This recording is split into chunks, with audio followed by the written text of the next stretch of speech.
Hello বন্ধুরা, এটা হচ্ছে আমার অনেক পুরনো ভিডিও।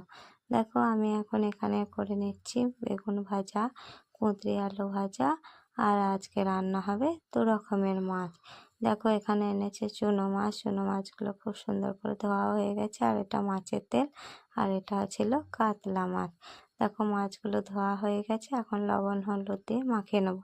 চুনো মাছগুলো সব করে নেব, কিন্তু কাতলা মাছ অত করব না, ফ্রিজে কিছুটা রেখে দেবো। এখানে দেখো কুঁদরি আলু ভাজা হয়ে গেছে, এখন মাছটা রান্না করে নেব। দেখো মাছটা খেতাম না, কিন্তু আমি কত সুন্দর হাঁসবুসি সবাইকে রান্না করে দিচ্ছি। তখন আমি মাছ খেতাম না, এটা বললাম না অনেক পুরনো ভিডিও। এখন মাছ খাই। চলো এই মাছটা ভেজে নিই, বড় মাছটা। তারপরে এই মাছটা করব কালিয়া, আর চুনো মাছের হবে টক।